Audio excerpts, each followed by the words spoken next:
वासुदेवाय। ओम नमो भगवते वासुदेवाय। ओम नमो भगवते वासुदेवाय।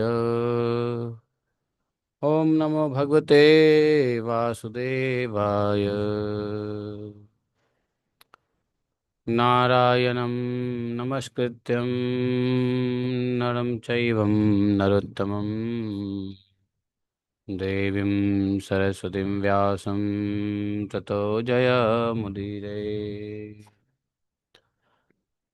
नष्टप्रायस्वभद्रेषु नित्यं भागवत सेवया भगवतोत्तम श्लोके भक्तिः भवति नैष्टिकी। ॐ जन्मान्तस्वतन्वयादितरतः चौर्थेष्वभिज्ञास्वराट् तेने ब्रह्महृदयादिकवये मुह्यन्ति यत् सूर्यः तेजो वारिमृदां यथा विनिमयो यत्र त्रिसर्गो अमृषा धाम्ना सदा निरस्तकुहकं सत्यं परमं धीमहि धर्मः प्रोजितकैतवत्र परमो निर्मत्सराणां सतां विद्यं मातृवस्तु शिवदं तापत्रयोन्मूलनं श्रीमद्भागवत महामुनिकृते किं वा परैश्वरः सद्यो हृदयकृतभिः शुश्रूषिततत्क्षणात् निगमकल्पतरोर्गलितं फलं सुखमुखाद्रवितसंयुतं पिबत भागवतं रसमालयं मुहुरः रसिका भुवि भावुकाः।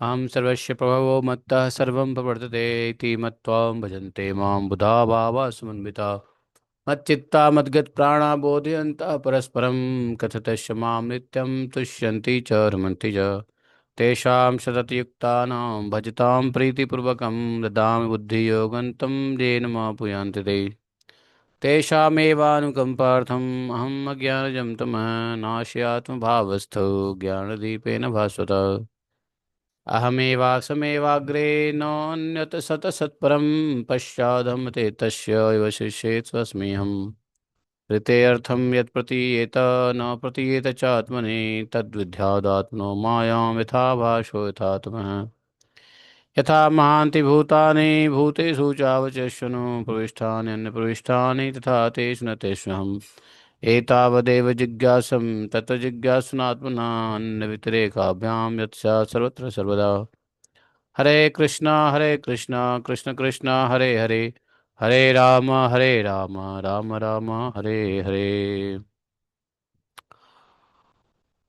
बोले ग्रंथराज श्रीमद्भागवतम की जय। श्ला व्यासदेव भगवान की जय। श्ला सुखदेव गोस्वामी महाराज की जय। श्ला सुत गोस्वामी की जय। अनंत कोटि वैष्णव भक्त वृंद की जय। आज 5 अगस्त सप्तमी कृष्ण पक्ष श्रावण कृष्ण पक्ष सप्तमी अश्विनी नक्षत्र शूल विष्टि भद्र शूल योग है बट विष्टि भद्र और बभ करण है। दिन बुधवार है आज। आज हम लोग दसम स्कंद के चत्वारिंशोऽध्याय चत्वारिंश मतलब 44 अध्याय का श्रवण करेंगे।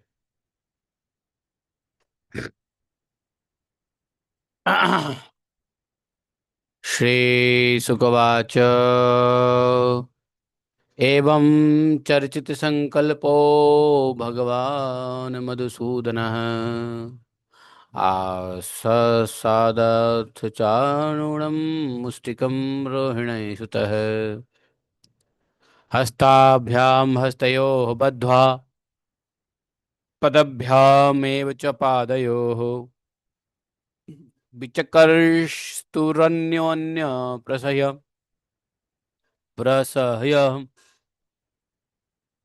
जिगीषि विजिगीषया आरत्नि द्वे अरत्रिभ्यां जानुभ्यां चैव न जानुनि शिरः शिरणो शोरस्तावन्योन्यं विजग्नतु परिभ्रामण विक्षेप परिरंभावपातनैः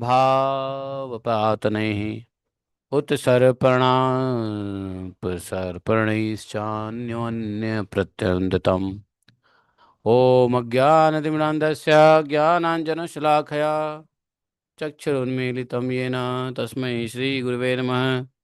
श्रीचैतन्यमनोभीष्टं स्थापितं येन भूतले स्वयं रूप कदा मह्यं ददाति स्वपदान्तिकम् वन्देऽहं श्रीगुरोः श्रीपत्कमलं शिखरो वैष्णवांश्च श्रीरूपं सागरजातं सहगणरघुनाथान्वितं तं सजीवं साद्वैतं सावधूतं परिजनसहितं श्रीकृष्णचैतन्यदेवं श्रीराधाकृष्णपादान् सागरललिता श्रीशाखान्वितांश्च हे कृष्ण करुणा सिंधो दीनबंधो जगत्पते गोपेश गोपिका कांतम राधा कांतम नमस्तुते तप्त कांचन गौरांगी राधे वृंदावनेश्वरी वृषभानुसुते देवी प्रणमामि हरिप्रिये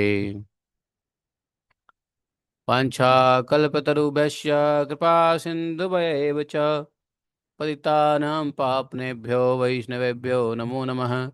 जय श्री कृष्ण चैतन्य प्रभु नित्यानंद श्री अद्वैत गदाधर शिवासादि गौर भक्तवृंद हरे कृष्णा कृष्ण कृष्ण हरे हरे हरे राम राम राम हरे हरे। हरे कृष्णा। तो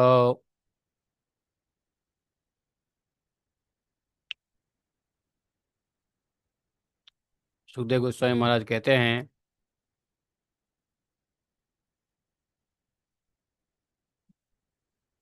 कि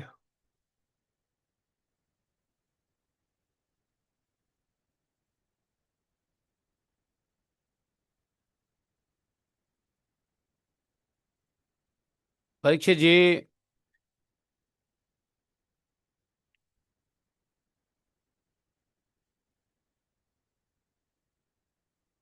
भगवान श्री कृष्ण ने चाणूर आदि के वध का निश्चित संकल्प कर लिया। इनको मारना ही है। जोड़ी बन गई। चाणूर के साथ भगवान लग गए और मुष्टि के साथ दाऊ भैया बलराम जी।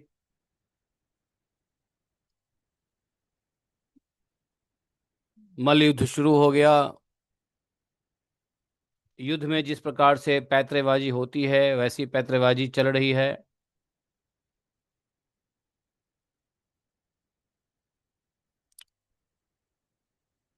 एक दूसरे को हाथापाई कर रहे हैं, पैरों में पैर लगा के एक दूसरे को खींच रहे हैं, पंजे से पंजे, घुटने से घुटने, माथे से माथे, छाती से छाती भिड़ाकर एक दूसरे पर चोट करने लगे।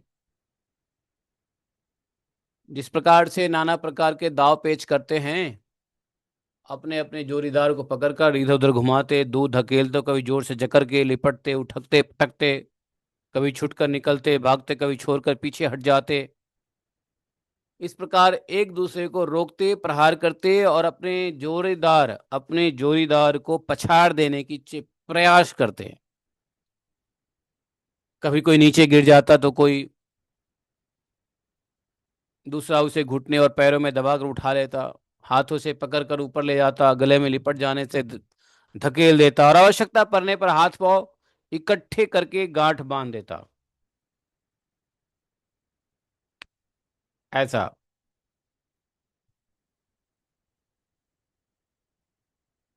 तो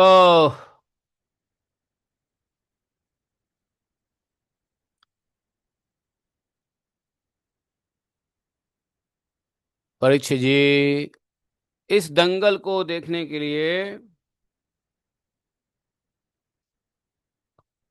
नगर की बहुत सी महिलाएं भी आई हुई थी।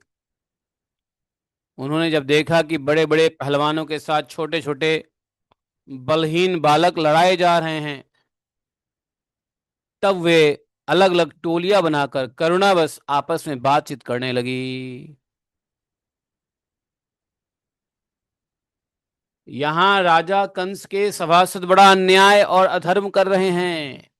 कितने खेद की बात है कि राजा के सामने ही ये बली पहलवानों और निर्बल बालकों का युद्ध का अनुमोदन करते हैं।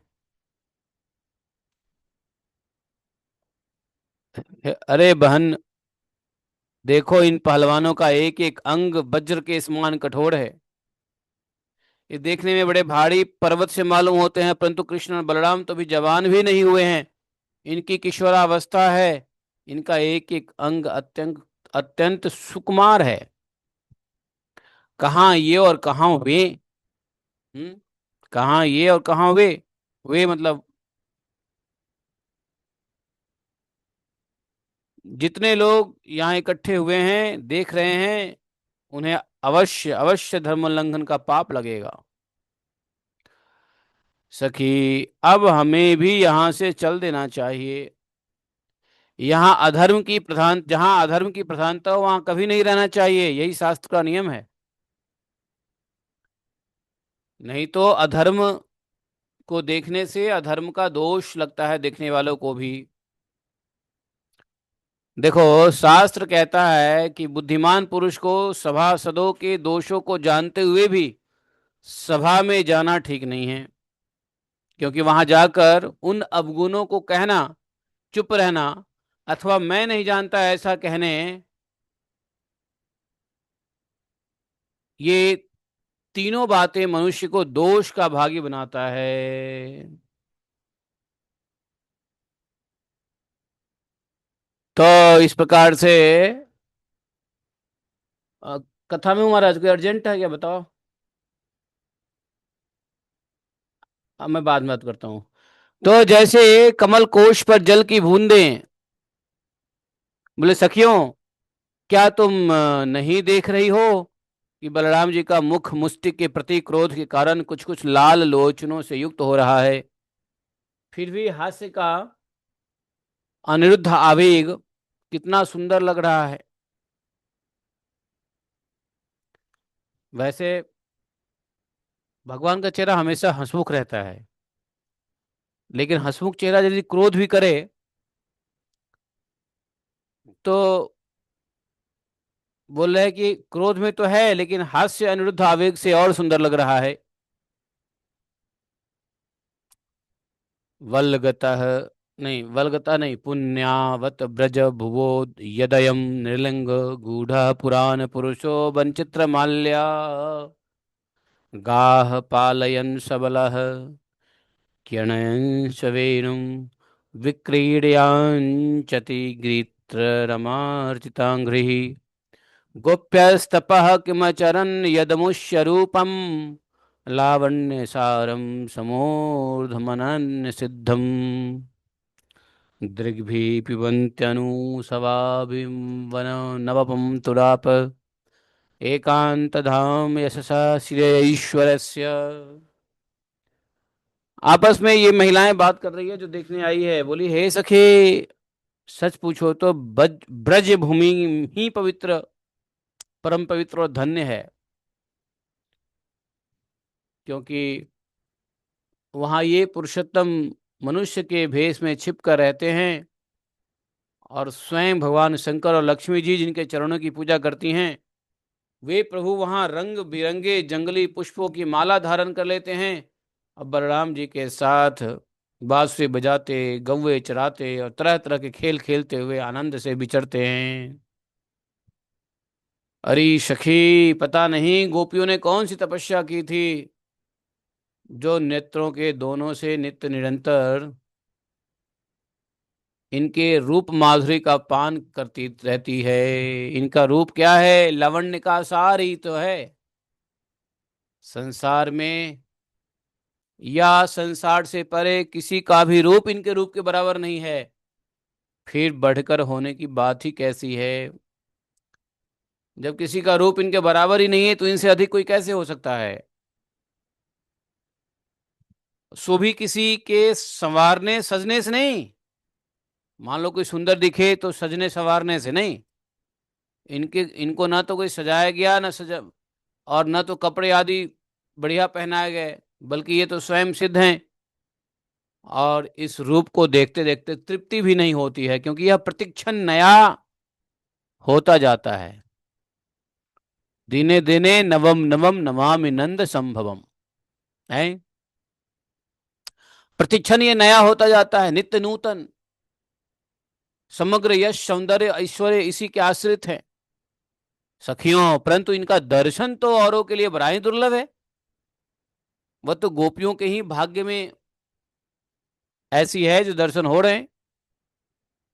अरे सखी, ब्रज की गोपियां धन्य हैं, निरंतर श्री कृष्ण के ही चित में ही चित्त लगाने के कारण, प्रेम भरे हृदय से, आंसुओं के कारण गदगद कंठ से वे इन्हीं की लीलाओं का गान करती रहती है। वे दूध दोते, दधि मंथन करते, धान कूटते, घर लीपते, बालकों को झूला झुलाते, रोते हुए बालकों को चुप कराते हुए उन्हें नहलाते धुलाते, घरों को झाड़ बुहार करते, कहाँ तक कहें। अरे सारे काम काज करते समय श्री कृष्ण के गुणों के ही गाने में मस्त रहती है ब्रज। तो जो ब्रज की माताएं थी, ब्रजवासिनी, ब्रज कन्या, ब्रज गोपियां, वो क्या क्या काम करती थी। दूध धोती थी, दही मंथन करती थी, धान कूटती थी, घर को लीपती थी, बालक बच्चों को, छोटे छोटे बच्चे को झूला झुलाती थी, कोई बच्चा रो रहा है तो उसको चुप कराती थी, बच्चों को नहलाती थी धुलाती थी, घर को झाड़ पूछ करके सफाई करती थी, भोजन बनाती थी, हैं प्रसाद बनाती थी, भोग, और मतलब इस प्रकार के सारे काम काज करते, बर्तन साफ करती थी रगड़ रगड़ के, हैं।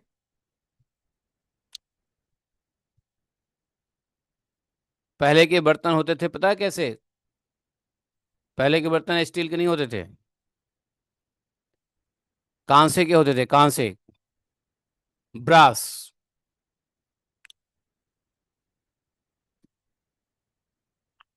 और वो बर्तन को, आज की तरह स्टील का बर्तन नहीं है कि भीम लगाया और चमकने लग गया। उसमें कोई वजन ही नहीं लगाना पड़ता है, ऐसे मेहनत नहीं करना पड़ता है। पहले के बर्तन होते थे कांसे के, ब्रास के होते थे, और उसको रोज राख से चमकाना होता था। आज मैंने थोड़े ब्रास के बर्तन हमने चमकाए, तो इतना मेहनत लगा, समझ में आ गया कि कितनी मेहनत होती है ब्रास के बर्तनों को चमकाने में। ये महायोग है। चमकाए तो आदमी का हाथ ही चमक जाए, इतना मजबूत हो जाए, है। और हमने तो छोटे छोटे दो चार पूजा के बर्तन को चमकाया, लेकिन उस समय तो परात भी, कठौता भी, थाली भी, कटोरी भी, चमची, ग्लास सब होते थे ब्रास के। और डेली के डेली उनको राख से मलना होता था, सफाई करनी होती थी। कितना बड़ा एक्सरसाइज था बताओ। आज की महिलाओं को स्टेनलेस स्टील का बर्तन भीम पाउडर से नहीं साफ किया जाता है। क्या दुर्दशा हो गया है अजय जी, बताओ। नहीं सही बात है कि नहीं। बर्तन को चमकाने में कितना टाइम लगता है, कितना एनर्जी लगता है कि नहीं। तो इस प्रकार से ये सारे काम गोपियां करती थी, समझे। और सब काम करते करते भगवान का ही गुणों का गान करते करते करती थी।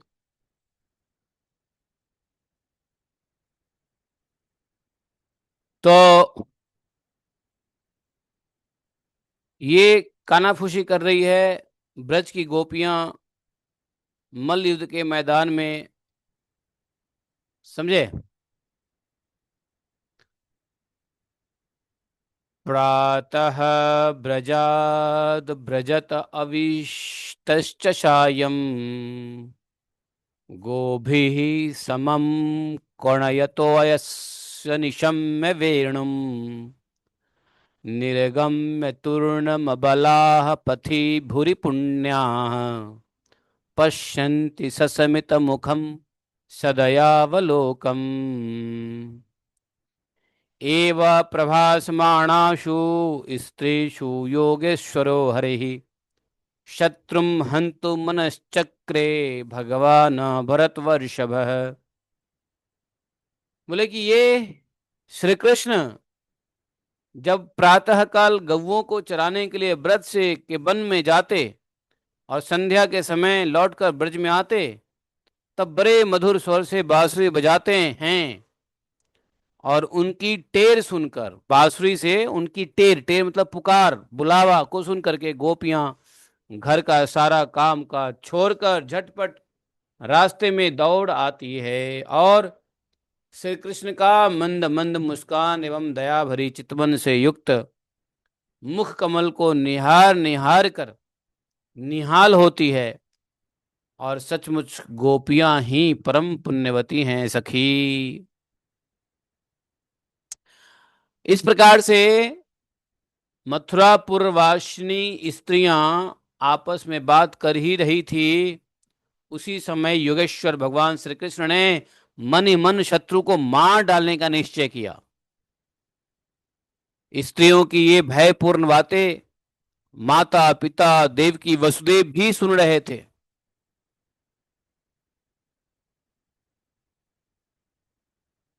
अब ये कैसे सुन रहे थे? देवकी वसुदेव जी कैसे सुन रहे थे फिर? क्योंकि स्त्रियां जहां बातें कर रही थी वहां से देवकी वसुदेव की कैद खाना काफी नजदीक में ही था, इसलिए वे उनकी बातें सुन पा रही थी। इधर देवकी वसुदेव जी भी कान लगा के सुनने के प्रयास कर रहे हैं, क्योंकि नगाड़े बज गया है, ढोल पिपिया बज गया है, अनाउंसमेंट हो गया है कि मल्लयुद्ध होने वाला है। इस प्रकार से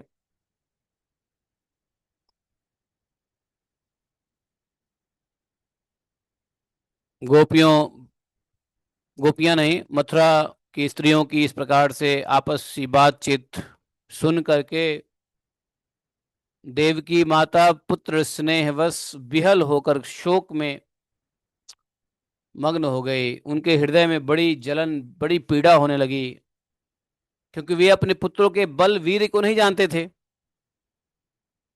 भगवान श्री कृष्ण और उनसे भिड़ने वाला चाणूर दोनों ही अलग अलग प्रकार के दाव पेच का प्रयोग करते हुए आपस में मल्ल युद्ध कर ही रहे थे।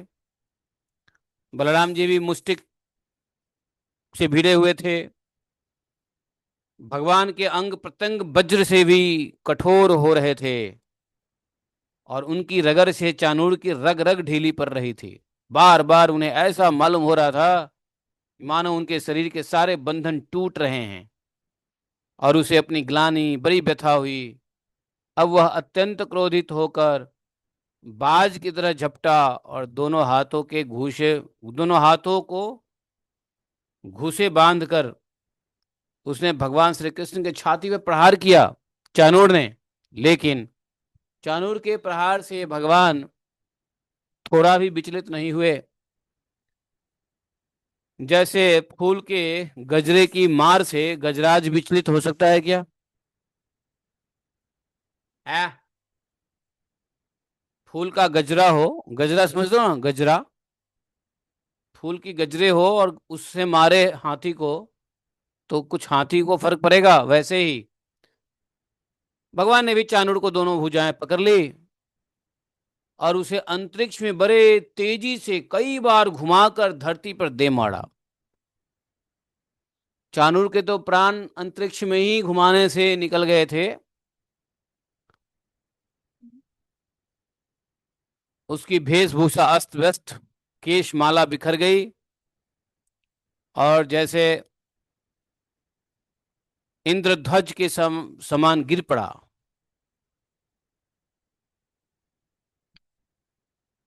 तथैव मुष्टिकः पूर्वम। इसी प्रकार मुष्टिक के ने भी बलराम जी को एक घुसा मारा। बलराम जी को बड़ा क्रोध आया, जोर से एक तमाचा दिया। देखो कुश्ती हो रही है तब तक तो ठीक है। कुश्ती में क्या होता है, एक दूसरे को मारना नहीं होता है। आप हाथापाई करो और एक दूसरे को चित्त करो। लेकिन क्या हुआ, कुश्ती के नियम को पहले तोड़ा चैनों ने, भगवान को एक घूसा मारा। तब भगवान ने बदले में, वैसे कुश्ती में मारपीट नहीं होती है, कुश्ती का रूल है कि कुश्ती में मारपीट नहीं होता है, कोई एक दूसरे को हाथ नहीं उठाएगा, चाटा नहीं मारेगा। लेकिन जब उसने ऐसा किया तब भगवान ने उसका जवाब दे दिया। मुष्टिक ने भी एक घुसा मारा, तब बलराम जी ने भी एक थप्पड़ लगाया। और बलराम जी के तमाचा लगने से वह कांप उठा, आंधी से उखड़े हुए वृक्ष के समान व्यथित होकर के अंत में प्राणहीन होकर मुंह से खून उगलता हुआ नीचे गिर पृथ्वी पर गिर पड़ा। इसके बाद बलराम जी के सामने एक और पहलवान आने लगा, आते हुए देखा बलराम जी ने, क्या नाम था उसका, कुट। कुट जब आया सामने तो खेल खेल में बाएं हाथ के घुसे से मार डाला। भगवान श्री कृष्ण ने पैर की ठोकर से शल का सिर धड़ से अलग कर दिया, तोसल को तिनके की तरह चीर कर दो टुकड़े कर दिए। इस प्रकार दोनों धराशायी हो गया। चानूर, मुष्टिक, कुट, सल और तोसल, ये पांच पहलवान मर चुके। अब जो बच रहे थे पहलवान वो सब प्राण बचा के भाग गए। उन सभी बचे हुए पहलवानों को भाग जाने पर भगवान श्री कृष्ण बलराम जी अपने समान ग्वाल बालों को खींच खींच कर उनके साथ भिड़ने और नाच नाच कर भेड़ी ध्वनि के साथ अपने नुपुरों की झनकार को मिलाकर मल्ल क्रीड़ा कुश्ती खेल करने लगे। हर दिन तो ब्रज के वन में होता था ग्वाल बालों के बीच कुश्तियां। अभी भगवान ने सभी ग्वाल बाल को, अपने साथी ग्वाल बाल को सबको बुला लिया, आजा आजा आजा आजा। सब आ गया और उसके साथ खेलने लगे। इधर पांच बड़े बड़े बलवान मरे हुए हैं, कंस के सामने ही ग्वाल बालों के साथ मजा मस्ती करने लगे, ग्वाल वालों को खींच खींच कर नाच भी रहे हैं। नुपुरों की झनकार मिला मिलाकर मल्ल क्रीड़ा कुश्ती भी खेलने लगे आपस में, जैसे वन में खेलते थे आज राजमहल में खेल रहे हैं। इस प्रकार भगवान श्री कृष्ण और बलराम की अद्भुत लीला देख करके सभी दर्शकों को बड़ा आनंद हुआ। ब्राह्मण और जितने भी साधु पुरुष सब धन्य है इस प्रकार कहकर प्रशंसा करने लगे। लेकिन कंस, कंस को बड़ा दुख हुआ। कंस तो और चिढ़ गया, क्योंकि उसके प्रधान प्रधान पहलवान मारे गए, बचे हुए सब भाग गए। तब कंस ने क्रोध में आकर के सब गाजे बाजे बंद करा दिया है, बंद करो बंद करो बंद करो, गाजे बाजे सब बंद करवा दिया। और अपने सेवक को आज्ञा दिया, अरे वसुदेव के इन दुष्चरित्र लड़कों को नगर से बाहर निकाल दो, गोपों का सारा धन छीन लो और दुर्बुद्धि नंद को कैद कर लो। और वसुदेव भी बड़ा कुबुद्धि और दुष्ट है, उसे शीघ्र मार डालो। उग्रसेन मेरा पिता होने पर भी अपने अनुयायियों के साथ शत्रु से मिला हुआ है, इसलिए उसे भी जिंदा मत छोड़ना, मार डालो। अपने सेवकों को आदेश दिया।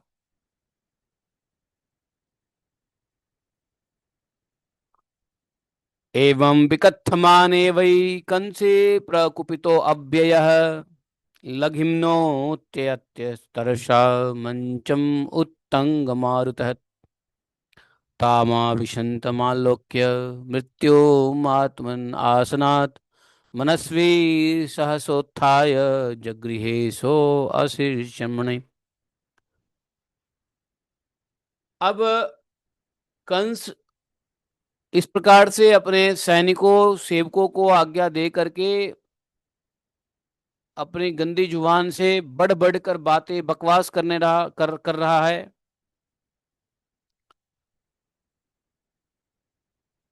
बातें बकबक कर ही रहा था कि भगवान श्री कृष्ण क्रोधित हुए और फुर्ती से वेग पूर्वक उछलकर ऊंचे मंच पर जा चढ़ गए जहां पर जरासंध बैठा हुआ था।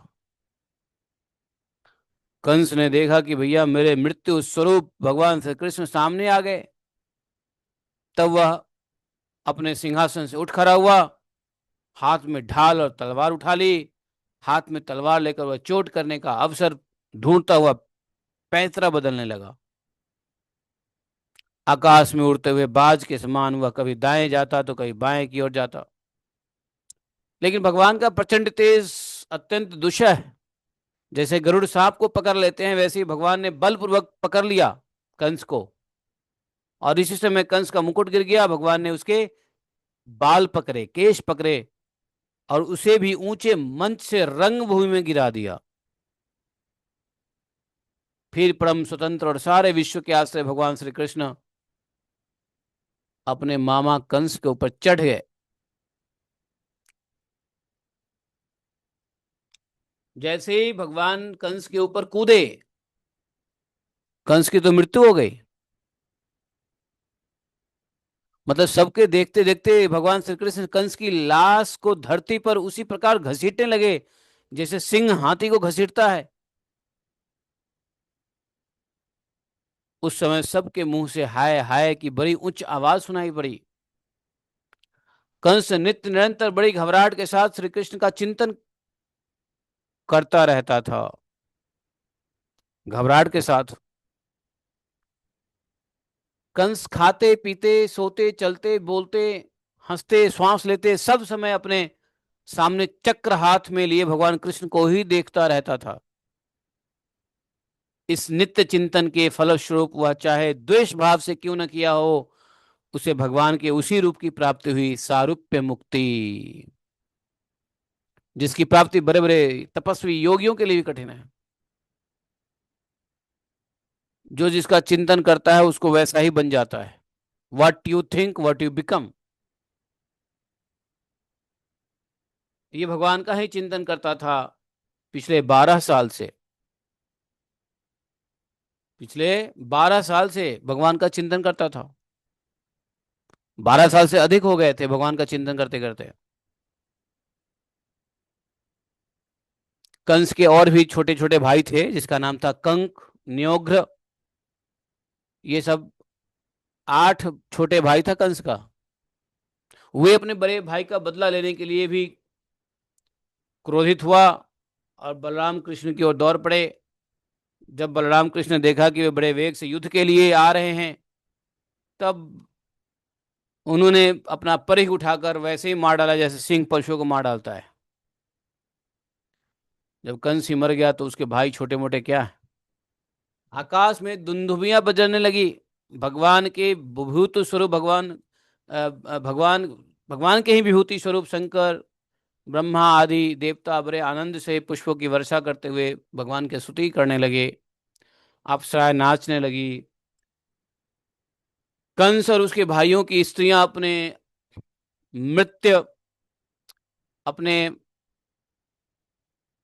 पतियों के आत्मीय स्वजनों की मृत्यु से दुखी हुई, सिर पीटती हुई, आंखों में आंसू भर के वहां आई और वीर सैया पर सोए हुए पतियों से लिपट कर शोकग्रस्त हो गई।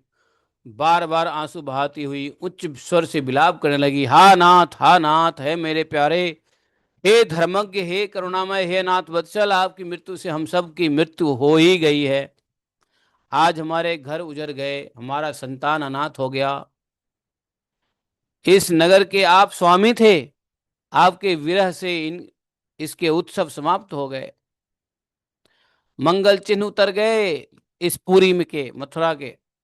यह हमारे ही भांति विधवा होकर शोभाहीन हो गई।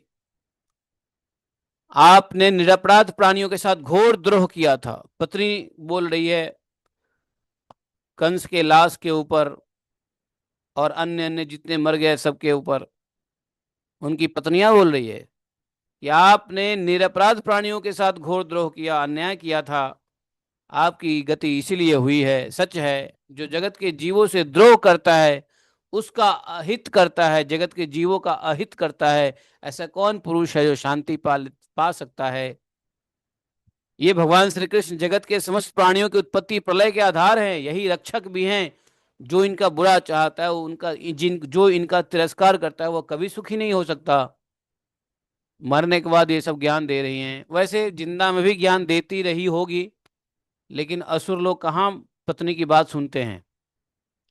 पत्नी की बात नहीं सुनना भी एक प्रकार का असुर का गुण ही है, समझे?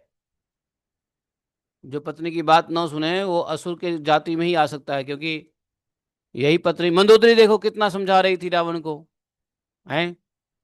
नहीं समझाई मंदोदरी, लेकिन कहाँ रावण सुना। तारा ने कितना समझाई, कहाँ समझा, गलत कर बैठा उसने। तो ये सब आसुरी स्वभाव है। अच्छी बात पत्नी कहे तो उसकी बात मान लेनी चाहिए, समझे? क्योंकि ये जो अबलाएं महिलाएं होती है, इनका अंटीना कुछ दूर तक चलता रहता है, समझे? ये होने वाली आशंका को पहले ही बता देगी। और आदमी अपने बल बुद्धि के अहंकार में नहीं सुनता है, ये अलग की बात है। लेकिन इनको भनक लग जाती है कुछ शुभ अशुभ का, शंका आशंका का। ये पत्नियां रो रो के कह रही है, आपने इनका बुरा चाहा जो जगत के स्वामी है। जो इनका बुरा चाहता है, जो इनका तिरस्कार करता है, वो कभी सुखी नहीं हो सकता। जो भक्त नहीं है वो भगवान का तिरस्कार करता है। तो जो तिरस्कार करता है तो संसार में से कभी सुखी, संसार से सुखी हो ही नहीं सकता, संसार में ही फंसा रहेगा, दुख झेलता रहेगा। ये पत्नियां अभी लाश पे, अपने मृत शरीर पे, अपने पतियों के मृत शरीर पे ये सब बातें बोल रही है, तो क्या जिंदा में नहीं बोलती बोलती होगी? बोली थी, बोली होगी, गलत कर रहे हो, किसी को मत सताओ, प्राणी को ये वो फलाना ढिमकाना नहीं। लेकिन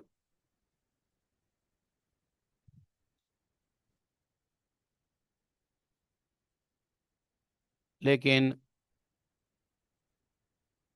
ये असुर स्वभावी लोग कहाँ सुनने वाले हैं? क्योंकि इनको अपने बल का घमंड है, इनको अपने, सुखदेव जी कहते हैं परीक्षित जी, भगवान श्री कृष्ण ही सारे संसार के जीवन दाता हैं। भगवान श्री कृष्ण ने उनके रानियों को समझाया बुझाया, जो रो रही थी, विलाप कर रही थी, चिल्ला रही थी, छाती पीट रही थी अपने पतियों के लाश के ऊपर। सभी रानियों को भगवान कृष्ण ने सांत्वना किया, क्योंकि रानी सब भगवान से द्वेष नहीं करती थी। कंस की पत्नियां और अन्य पत्नियां भगवान से द्वेष नहीं करती थी, बल्कि उल्टा अपने मरे हुए पतियों के ऊपर, पतियों को ही गलत कह रही थी कि तुमने ही ऐसा गलती किया जो ये हाल हुआ तेरा। भगवान समझ गया, अरे ये सब तो हमारी डिवोटी है, भक्त है। भगवान ने सांत्वना दिया, ढाढ़स बढ़ा बधाया। फिर लोक रीति के अनुसार मरने वाला का जैसा क्रियाकर्म होता है सब करवाया। भगवान ने बोला सबको करो। उसके बाद भगवान श्री कृष्ण बलराम जी तुरंत जेल गए। जेल में जाकर के अपने माता पिता को बंधन से छुड़ाया, माता पिता को सिर से स्पर्श करके उनके चरणों की वंदना की। देवकी वसुदेवश्च विज्ञाय जगदीश्वरौ कृत संवंदनौ पुत्रौ स्वस्थ जाते न संगतौ। किंतु अपने पुत्रों के प्रणाम करने पर भी देवकी वसुदेव ने उन्हें जगदीश्वर समझकर अपने गले से नहीं लगाया। भगवान ने प्रणाम किया, लेकिन देवकी वसुदेव दोनों तो समझ गए कि ये भैया तो स्वयं नारायण हैं, जगदीश्वर हैं, ये हमारे पुत्र कैसे हो सकते हैं। शंका हो गई कि हम जगदीश्वर को पुत्र कैसे समझें।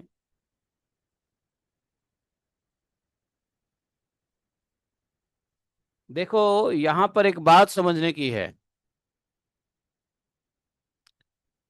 यहाँ देवकी वसुदेव के यहाँ भगवान पैदा होकर के भी जब ऐश्वर्य पता चला माता पिता को, तो वो जगदीश्वर को पुत्र नहीं समझ रहे हैं।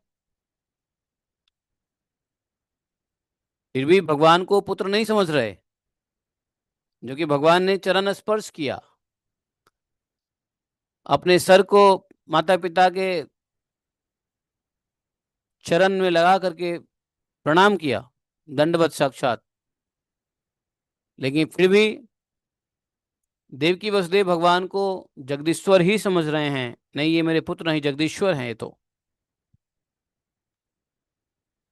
लेकिन आजकल साधारण लोग, कोई तो भगवान कृष्ण को अपना बेटा ही मान लेता है। ये भगवान नहीं, मेरे बेटे हैं, मैं इनकी शादी करूंगी, मैं देख रही हूँ लड़की, इनकी शादी करूंगी, और बेटा मान करके वो भगवान को पूजते हैं। हाँ, ये कैसा भाव है बताओ। जो वसुदेव देवकी के यहाँ जन्म लेने के बावजूद भी वो भगवान को अपना पुत्र नहीं समझ पा रहे हैं, क्योंकि वो कह रहे तो जगदीश्वर हैं, हम इनके दास हैं, हम इनके माता पिता कैसे हो सकते हैं। और जगदीश्वर का माता पिता होता है क्या? जो भगवान है उसको भी माता पिता होते भी हैं क्या? माता पिता तो बनाए गए हैं, होते कहाँ हैं? बनाए गए को ये समझ लेना कि मैं माता पिता हूं, ये ठीक बात है? ठीक नहीं, नहीं है। जैसे किसी को, कोई पुलिस है नहीं, लेकिन उसको नाटक करने के लिए बना दिया जाए पुलिस, तो क्या अपने आप को मान लेगा कि मैं पुलिस हूं? लेकिन यदि वो अपने आप को मान लिया पुलिस है, तो बेवकूफ है, पागल है। भाई नाटक के लिए उसको पुलिस बनाया गया, वास्तव में पुलिस नहीं है वो। यहाँ पे देवकी वसुदेव को तो भैया लीला के लिए माता पिता बनाया गया। वास्तव में भगवान के कौन माता है, कौन पिता है? सबके पिता माता तो भगवान है। लेकिन माता पिता यदि यह समझ ले कि मैं इनका माता पिता हूं, आ जाओ बेटा आशीर्वाद, ये वो नहीं। देवकी और वसुदेव दोनों भगवान को जगदीश्वर समझ के गले भी नहीं लगा रहे हैं। ये तो हमारे पिता हैं, ये तो हमारे ईश्वर है, इष्ट हैं। नहीं। एक बार दिल्ली में एक ऐसी माता जी से मैं मिला था, मयूर विहार में रहती थी वो, पॉकेट एफ में। तो एक बार मैं उनके यहाँ गया, एक प्रोग्राम था उनके यहाँ। तो बद्री विशाल प्रभु बोले चलो चलो एक माता जी के यहाँ चलते हैं, वहाँ पे प्रोग्राम है। तो हम भी गए बद्री विशाल प्रभु के पीछे पीछे। मेरी कोई जान पहचान नहीं थी, उन्हीं के जानने वाले थे। तो दिल्ली में आए, हमने कहा चलो भाई, मयूर विहार तो मेरे पास में ही है, तो चलो चलते हैं। गए तो वहाँ पे खूब नाच गान, बढ़िया सा फेस्टिवल हो रहा था। और फेस्टिवल होकर के वहाँ पे लोगों को प्रसाद वगैरह भी कराया गया, कुछ भक्त लोग भी आए थे। हमने पूछा ये क्या प्रोग्राम था? तो वो माता जी बोलती है, ये गोपाल मेरा बेटा है, इसकी मैंने शादी की है आज। अच्छा, कौन गोपाल? तो वो भगवान कृष्ण की मूर्ति को, ये सामने बैठे ना ये गोपाल। हमने, अच्छा ये गोपाल अगर बेटा है? हाँ हाँ, मैंने इनको बेटा बना रखा है। भगवान लीला करने के लिए माता पिता बनाते हैं, और भक्त अपनी भक्ति को दिखाने के लिए भगवान को बेटा बनाते हैं। अब मैंने कहा कि ये ऐसा भी होता है क्या? ऐसा भी होता है कि भगवान भगवान तो सबके पिता हैं, और आप इनकी शादी कैसे कर रहे हो? नहीं नहीं, हमारे बेटे के रूप में मैं इनको बेटा मानता हूँ, मेरा कोई बेटा नहीं है, यही मेरा बेटा है। उसके भाव अच्छे थे, माता जी के भाव बहुत अच्छे थे। वो भगवान की मूर्ति, उसमें राधा नहीं थी, अकेले कृष्ण की मूर्ति, तकरीबन वो 2 अढ़ाई फीट की मूर्ति रखी हुई थी। और बड़ा बढ़िया कपड़ा उपड़ा पहनाए हुए हैं, भगवान के लिए अलग रूम है, बेड दिया हुआ है, बिस्तर है, एसी फेसी सब लगा रखा है कि नहीं? जैसे जो कुछ भी होता है सब हमने कहा कि वाह, ये भी भाव बढ़िया है। तो कहने का तात्पर्य यह है कि कोई कैसे भी जोड़ ले भाव भगवान कृष्ण से, क्या फर्क पड़ता है। भगवान कृष्ण सबके पिता हैं, लेकिन कृष्ण को ही कोई पुत्र के रूप में मान ले, भाव जोड़ ले, तो क्या गलत है। बहुत उत्तम तो नहीं है, लेकिन गलत भी नहीं है। क्योंकि भाई भगवान के साथ है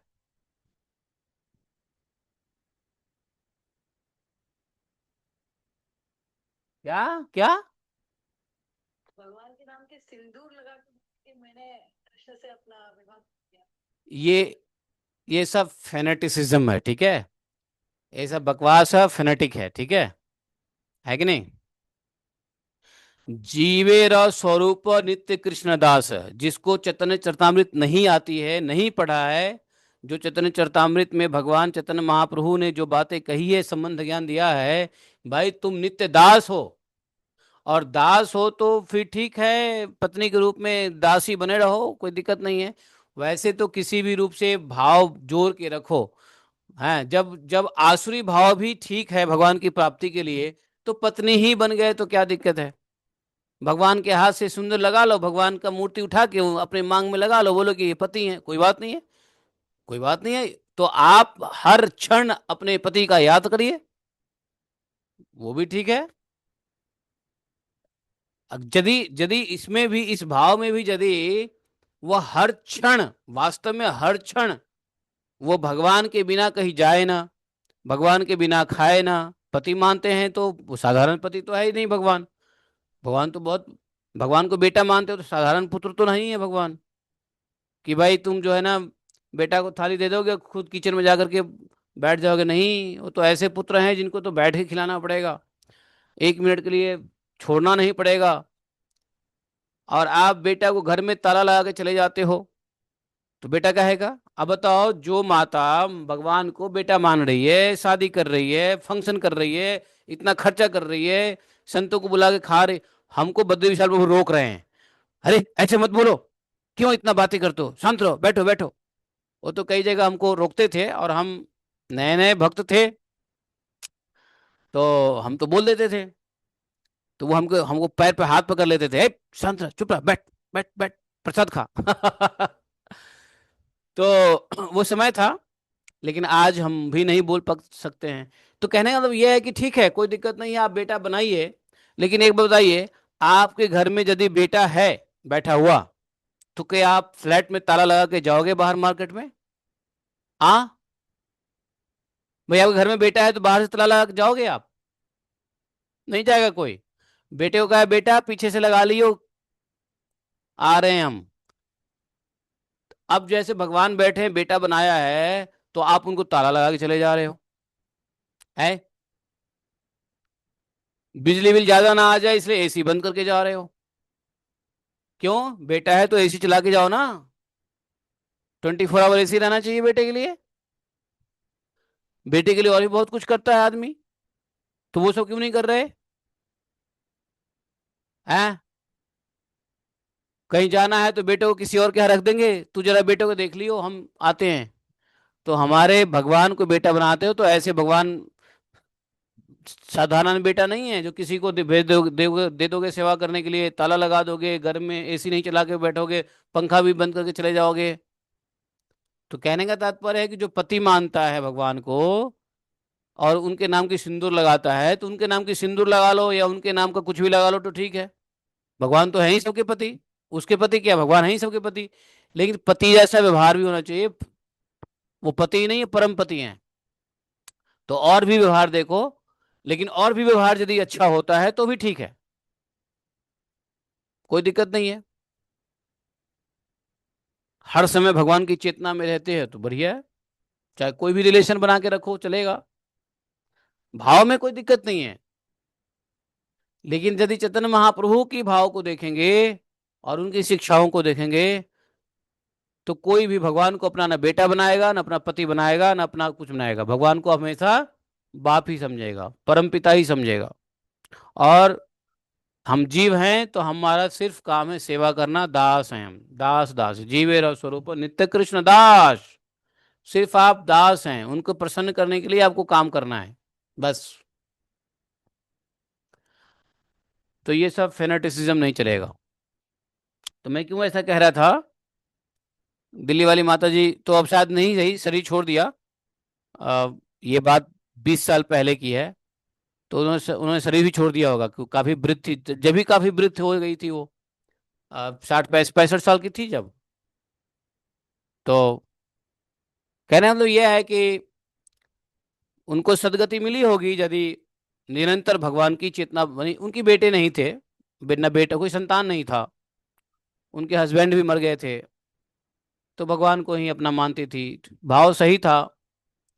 अगर उसी भाव में अगर शरीर छोड़ी होगी तो डेफिनेटली भगवान उसका कल्याण करेंगे ही, कर किए ही होंगे, नो डाउट। लेकिन कब कल्याण होता है, भगवान के साथ संबंध जोड़ने पे कब कल्याण होता है? गीता में ही भगवान कहते हैं कब कल्याण होता है।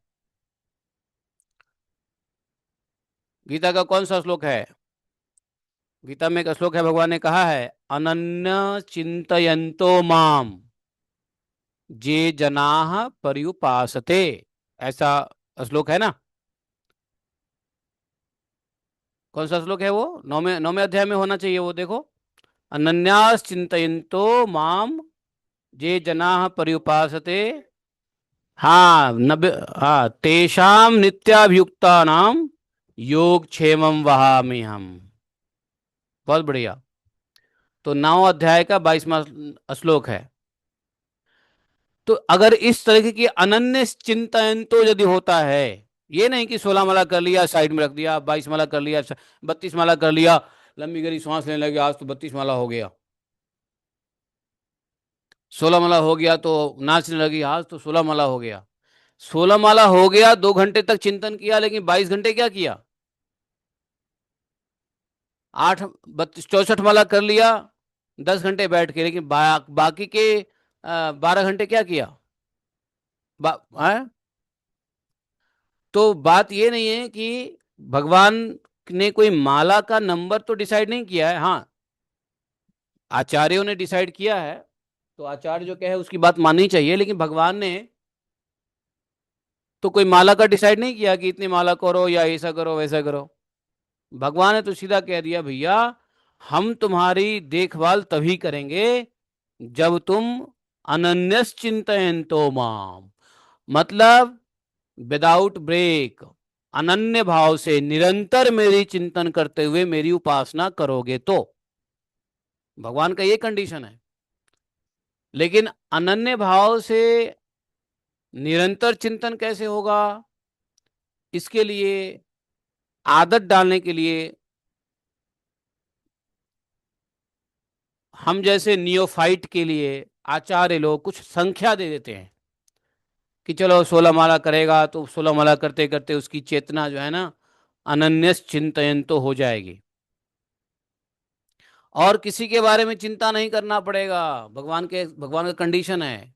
और एक अनन्यस चिंतन तो माम, हमारे अलावा और किसी को चिंता नहीं करने की आवश्यकता है, सिर्फ मेरी चिंतन करो, मेरी उपासना करो। मेरी उपासना मतलब मेरे पास में रहो, अपने को मेरे पास में रखो, महसूस करो कि मैं तुम्हारे पास हूं या तुम मेरे पास हो। हम भगवान के पास, जब हम भगवान के मंदिर में भगवान के भक्तों के साथ भगवान के जहां जहां रूप हैं वहां जब हम बैठते हैं तो होता है कि भगवान के पास हम बैठे हैं। कुछ नहीं तो साधु लोग क्या करते हैं, कमंडल में जल ले लेते हैं। अरे मेरी कमंडल साफ कर दिया। हाँ देखो, मैं एक कमंडल खरीद के लाया हूँ, कल मैं एक कमंडल खरीद के लाया। तो कुछ नहीं तो साधु लोग क्या करते हैं, कमंडल में जल ले लेते हैं और जल को ही भगवान का स्वरूप, जल तो है ही भगवान का स्वरूप। रस्सो हम अपसु कौनते यो, जल को भगवान का तो जल के पास में बैठते हैं। साधु लोग महसूस करते हैं कि हम भगवान के पास में हैं। आपने कभी सोचा है कि साधु लोग कमंडल में जल के साथ ही क्यों तप करते हैं, जल के पास में बैठ के क्यों तप करते हैं? तो क्योंकि जल भगवान का स्वरूप है। पृथ्वी, जल, आकाश, वायु, अग्नि सब भगवान के स्वरूप है। तो ये होता है कि हम भगवान को, कोई भगवान का एक प्रतीक ले लो जिसके पास में बैठ करके महसूस करो कि हम भगवान के पास में हैं, तो वो भगवान के क्या हो गया, वो उसको बोलते हैं उपासना। उपासना मतलब भगवान के नजदीक बैठना। या ये समझो कि हम भगवान के नजदीक हैं, या ये समझो कि भगवान मेरे नजदीक है। तो भगवान मेरे नजदीक कब है? जब अपने हृदय में ही भगवान को देखेंगे। अपने भगवान हृदय में ही, जब भगवान को देखेंगे तो, क्योंकि भगवान ने गीता में कहा भी है कि मैं सबके हृदय में हूं। कौन सा श्लोक है वो? भगवान ने कहा है ना गीता में कि मैं सबके हृदय में हूं। हृदय सन्निविष्टो सर्वस्य चाहम हृदय सन्निविष्टो है। हाँ, मत्त स्मृति ज्ञान अपमोहनम च। मैं सबके हृदय में हूं, और मैं लोगों को भूलने की भी शक्ति देता हूं और स्मरण की भी शक्ति देता हूं। क्यों? भगवान ने कहा है ना कि मत्त स्मृति ज्ञान अपमोहनम च। मैं ज्ञान भी देता हूं, अपमोहन भी करता हूं। सर्वस्य चाहम हृदय सन्निविष्टो वेदैश्च सर्वैरहमेव वेद्य वेदांत कृत वेद विदेव चाहम। तो भगवान है।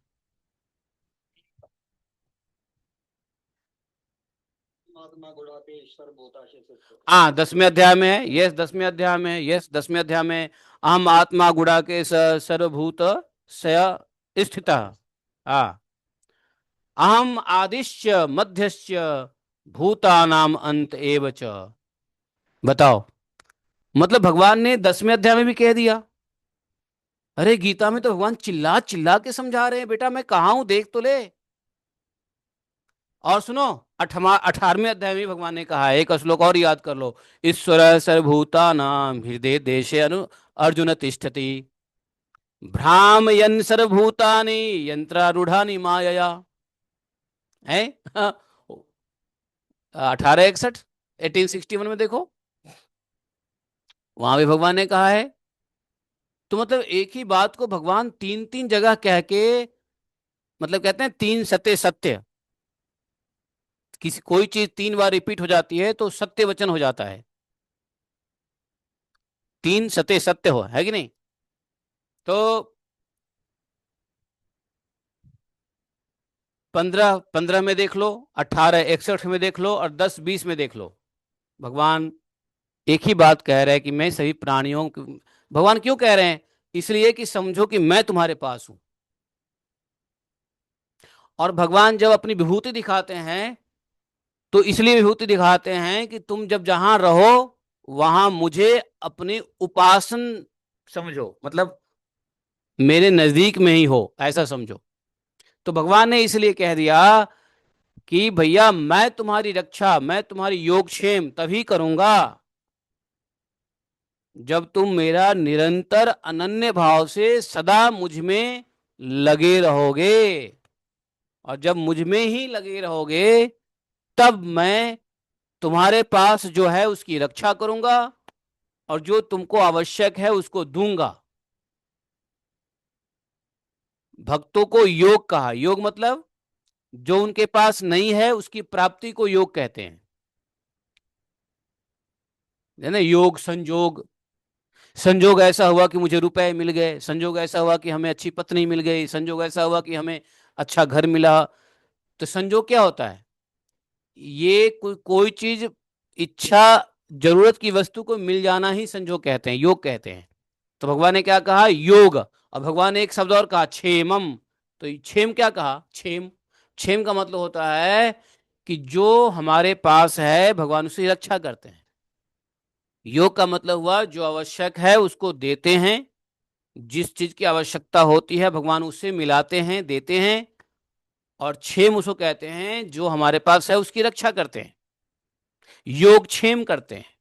और योग क्षेम का भार मैं स्वयं लेता हूं, ऐसा भगवान कहते हैं। योग क्षेमम वहामि हम।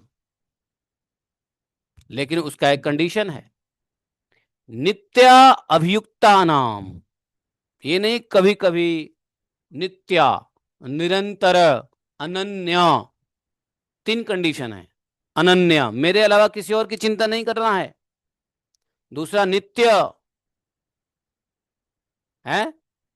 और तीसरा निरंतर, नित्य, निरंतर, अनन्य।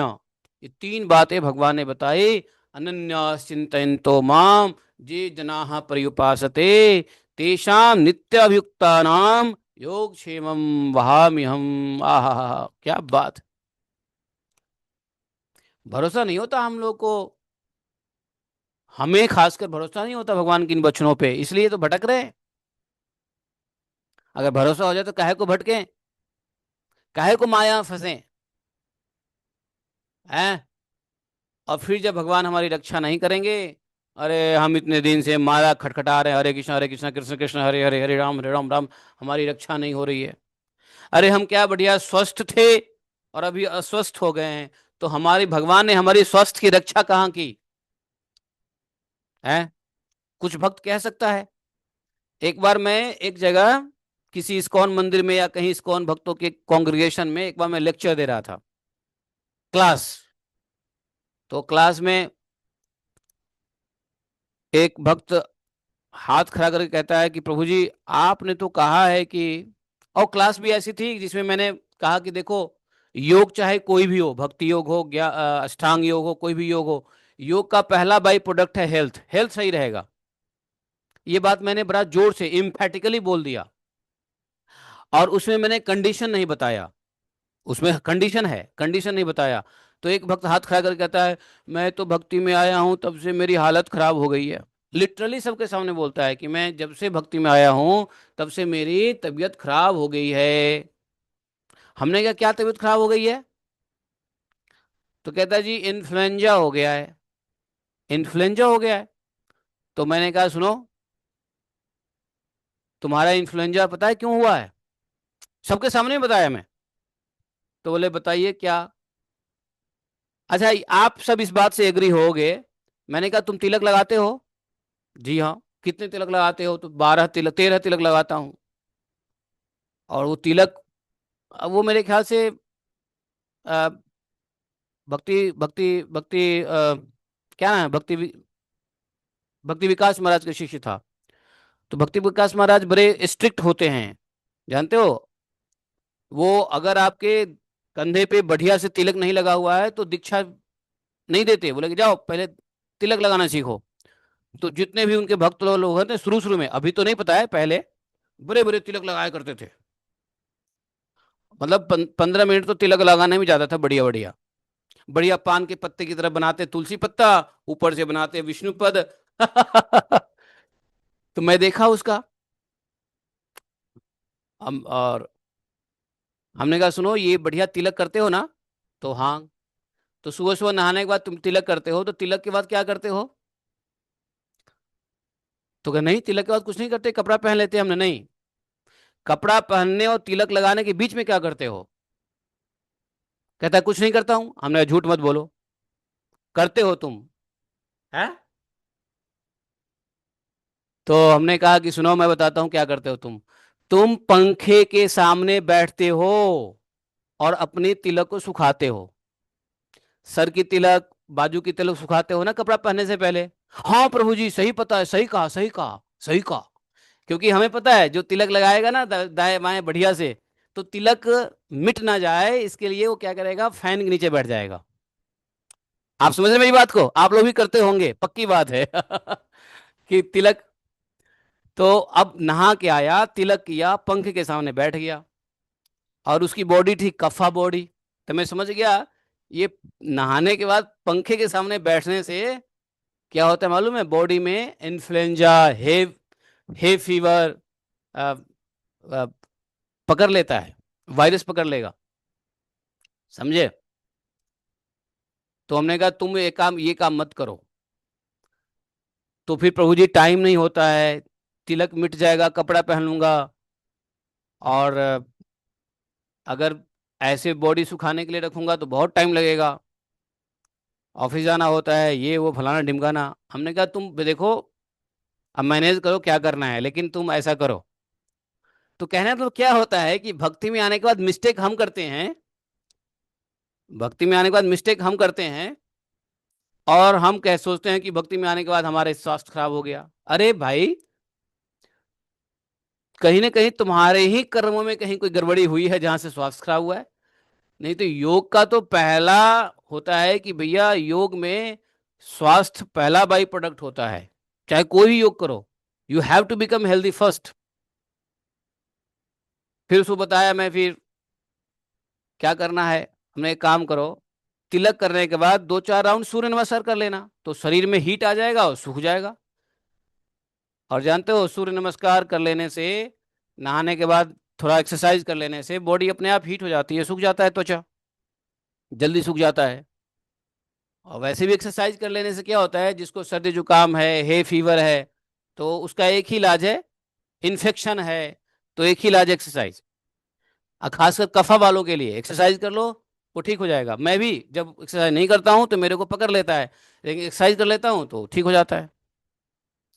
जिस दिन एक्सरसाइज नहीं करूंगा तो नाक से पानी आएगा, लेकिन एक्सरसाइज कर लिया तो नाक से पानी नहीं आएगा। तो कहने का मतलब यह है कि मैं ये क्यों कह रहा था, मैं ये क्यों कह रहा था, मैं कहाँ चला गया वो कथा के बीच में। आ कहाँ था मैं, क्या कह रहा था, मैं कहाँ चला गया भाई। हाँ, तो मैं ये कह रहा था इसलिए कि भाई मतलब भक्ति भजन में भगवान को किसी भी भाव से आप लेते हो ठीक है, लेकिन भगवान से यदि यह उम्मीद करते हो कि भगवान हमें सुरक्षा प्रदान करे, भगवान हमें हमारी इच्छित वस्तु दे दे, तो उसके लिए एक कॉस्ट देना पड़ता है, वो है अनन्य, निरंतरम और क्या तीन बताया था, तीन चीज ना भूल गए हम लोग। अनन्य, निरंतर और नित्य। यस, अनन्य चिंतयन्तो और नित्यम और निरंतरम, ये तीन कंडीशन है। तब भगवान कहते हैं कि मैं ऐसे भक्तों का योग क्षेम करता हूं, योग भी करता हूं क्षेम भी करता हूं। जो चाहिए वो देता हूं, और जो है भक्तों के पास, स्वास्थ्य है तो स्वास्थ्य की रक्षा करता हूं, उसके पास धन है तो धन की रक्षा करता हूं, उसके पास मान मर्यादा है तो उसकी भी रक्षा करता हूं। है, ऐसा है। हाँ जित संग दोषा अध्यात्म नित्य। निर्माण मोहाजित संग दोषा अध्यात्म नित्या विनिवृत्त काम, है ना। द्वंद्वा विमुक्तौ सुख दुख संगे गच्छन्त मूढ़ा तवव्ययम च, है ना।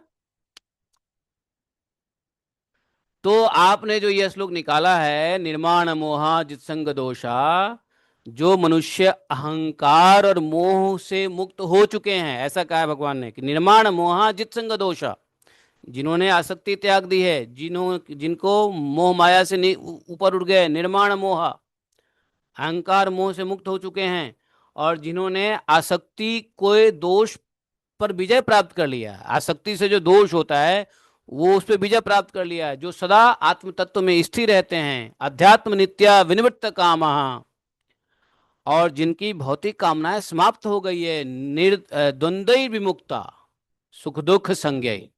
हाँ, जो द्वंद्व से मुक्त हो गए हैं, उनकी भौतिक कामनाएं समाप्त हो गई है, वे मोह रहित पुरुष गच्छन्त मूढ़ा पद्मव्यम तत्, ऐसे ही पुरुष भगवान के शाश्वत धाम को प्राप्त कर सकता है। करेक्ट। तो ये तो भगवान ने शाश्वत धाम की बात कर दी।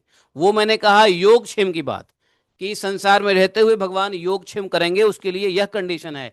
लेकिन धाम जाना चाहते हो तो यह कंडीशन है। करेक्ट, सही है। भगवान का धाम जाना है तो ये कंडीशन है भैया, निर्माण मोह जित संग दोषा अध्यात्म नित्य विनिवृत्त कामा द्वंद्व विमुक्ता सुख दुख संगे गच्छन्त मूढ़ा पदम अव्ययम तथ।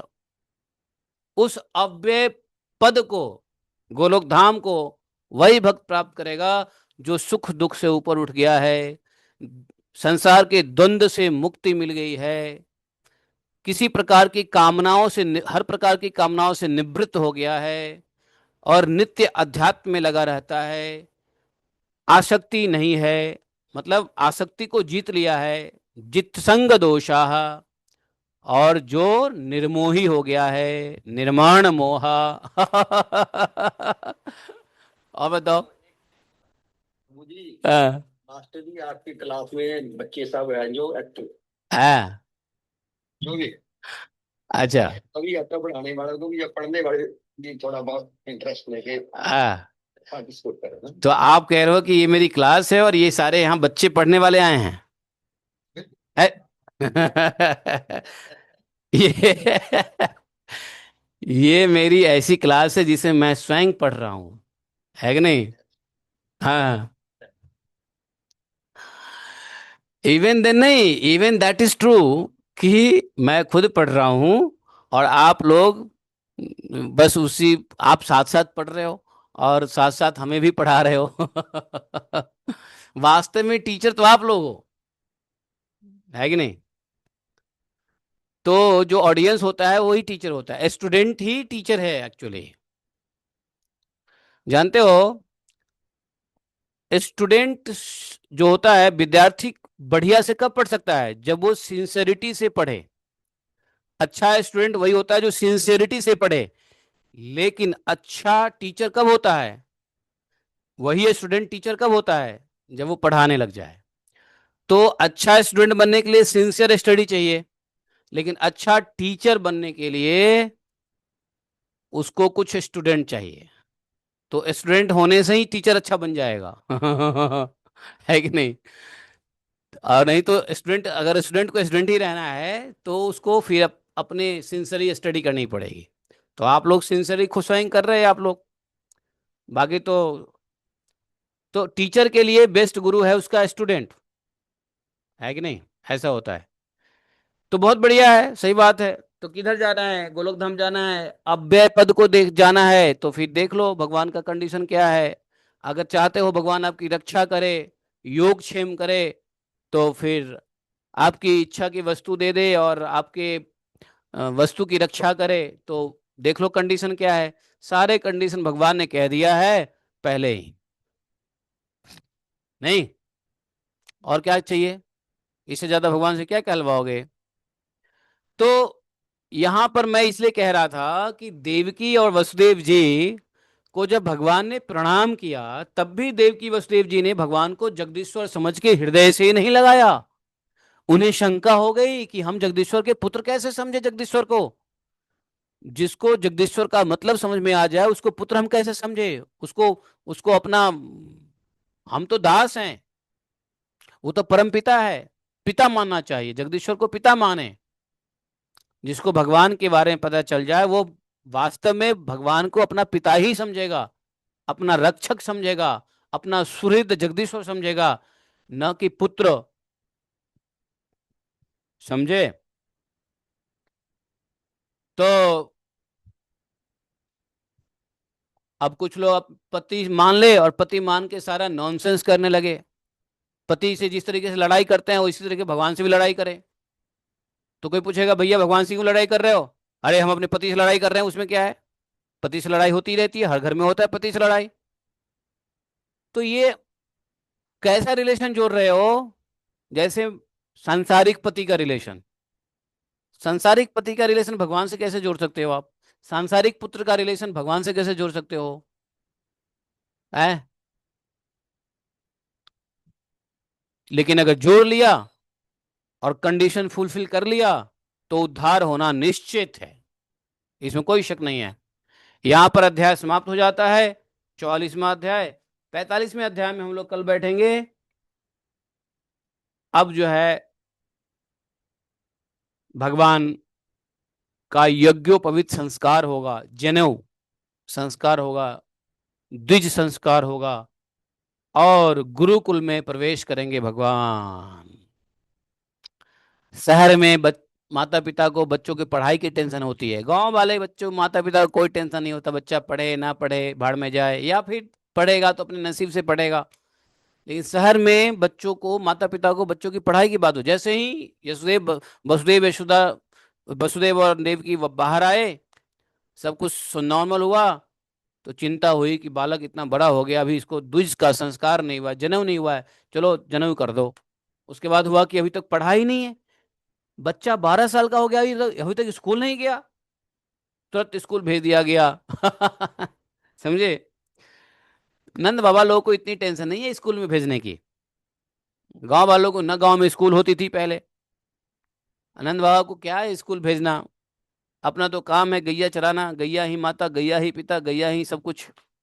तो गैया ही से ही हमारा काम चल जाता है, तो वनवासी को क्या पढ़ने उढ़ने की आवश्यकता होती है। लेकिन शहरवासी हैं वसुदेव जी, क्या है शहरवासी है, मथुरा मथुरा के नगरवासी हैं वसुदेव जी। उनको चिंता हुई है कि नहीं अब बच्चों की पढ़ाना आवश्यक है, तो भेजा है गुरुकुल में। ये सब कथा हम लोग कल श्रवण करेंगे 45वें अध्याय में। ठीक है जी, थैंक यू वेरी मच। जय जय श्री राधे। बोलो ग्रंथराज श्रीमद् भागवतम की जय। एकम शास्त्रम देव की पुत्र गीतम, एको देवो देव की पुत्र एव, एकम मंत्रस्य तस्य नमानि यानि, कर्मापि तस्य दिवस सेवा। तमेव माता च पिता तमेव, तमेव बन्धुश्च सखा तमेव, तमेव विद्याद्रविणं तमेव, तमेव मम सर्वदेव देवः। कृष्णाय वासुदेवाय हरे परमात्मने प्रणतक्लेशनाशाय गोविंदाय नमो नमः। हे कृष्ण करुणा सिंधो दीनबंधो जगतपते, गोपेश गोपिका कांतम राधा कांतम नमोस्तुते।